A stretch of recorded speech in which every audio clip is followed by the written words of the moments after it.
Chhatrapati संभाजीनगरमध्ये MIM हा दुसऱ्या क्रमांकाचा पक्ष झालेला आहे आणि दोनही शिवसेनापेक्षा त्यांच्या जागा अधिक आल्यात।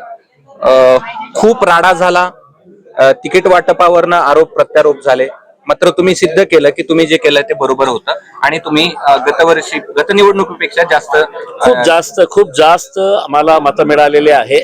आम्ही एका ठिकाणी 100-200 मतांनी आमचा पराभव झालेला आहे, नाहीतर आमचा जे सीटचा आकडा आहे ते 35 पर्यंत गेला असता।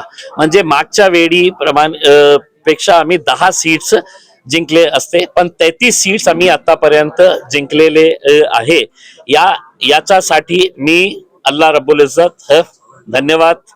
आणि आमच्या पक्षाचे जे नेते आहे, आमचे सर्व बॅरिस्टर असदुद्दीन अवैसी, अकबरुद्दीन अवैसी साहेब यांनी जे कष्ट घेतले पूर्ण महाराष्ट्रामध्ये फिरून, आणि सगळ्यात जास्त म्हणजे जे औरंगाबाद शहरांचे जे लोक आहे, जे सामान्य लोक, त्यांनी पुन्हा हे सिद्ध करून दाखवलं की हैदराबाद नंतर कोणता मोठा गड MIMचा कुठे झाला असेल तर ते औरंगाबाद शहर झालेला आहे। हे आमच्यासाठी खूप अभिमानाची गोष्ट आहे। आणि दोघं शिवसेना, एक शिवसेनेचे खासदार इकडचे, मंत्री इकडचे, 6 आमदार त्यांचे, आणि किती मतं मिळाले। दुसरी शिवसेना जे म्हणायचे की नाही हे गड आहे करके, त्यांचे नेते एक आले होते शिवसेनेचे की MIMचा सुपडा आम्ही साफ करणार आहे। आता सुपडा बघा काय साफ केलेला आहे करके 33 सीट्स आम्ही जिंकून आलेले आहे। याच्यासाठी आम्ही शहरवासियांना खूप खूप धन्यवाद देतो। आम्हाला या गोष्टीचा आनंद आहे की ज्या पक्षाच्या बाबतीत लोक असा आरोप करायचे हे मुसलमानांचा पक्ष आहे, आज आम्ही हिंदू महिलांना पण आमच्या पक्षातून निवडून आणले, ST महिलांना, SC समाजातले आमचे दलित बंधू किती एक आम्ही निवडून आणलेले आहे। सामान्य लोक ज्यांचा राजनीतीशी काही संबंध नाही होता त्यांना आम्ही तिकीट देऊन आम्ही निवडून आणलेले आहे। हे आमच्यासाठी खूप अभिमानाची गोष्ट आहे। धन्यवाद देतो मी शहरवासियांना।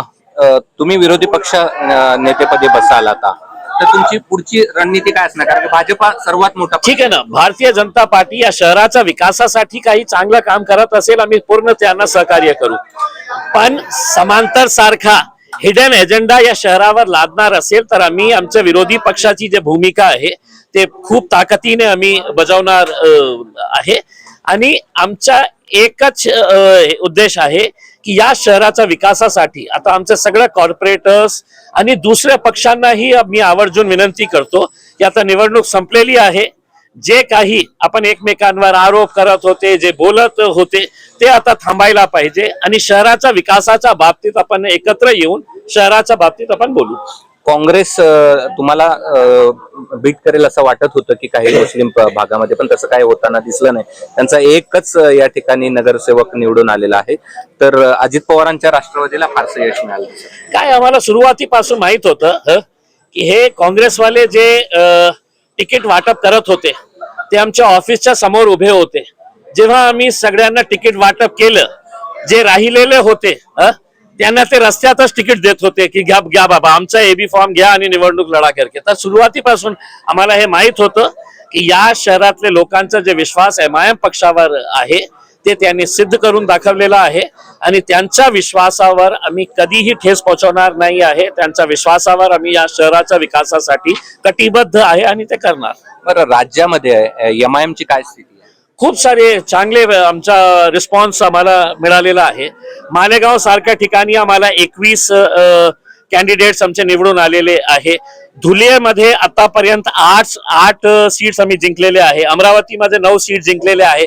मुंबई सारख्या ठिकाणी गोवंडीमध्ये आम्ही 4 सीट जिंकलेले आहे। मुंब्रा सारख्या ठिकाणी आम्ही 5 सीट जिंकलेले आहे। परभणीमध्ये 1, नांदेडमध्ये आतापर्यंत 6 सीटचा निकाल आलेला आहे। 8 सीट झालेले आहे नांदेडमध्ये आणि जालनामध्ये 2, अहमदनगरमध्ये 2, अकोलामध्ये 3, असं बघितलं तर 100 सेंचुरी आम्ही पार केलेली आहे महाराष्ट्रामध्ये। इम्तियाज जलील आणि छत्रपती संभाजीनगर महानगरपालिकेमध्ये गतवर्षीपेक्षा अधिकचं यश मिळाल्यानंतरची त्यांची ही प्रतिक्रिया होती। कृष्णा केंडे, ABP माझा, छत्रपती संभाजीनगर। ABP माझा, उघडा डोळे बघा नीट।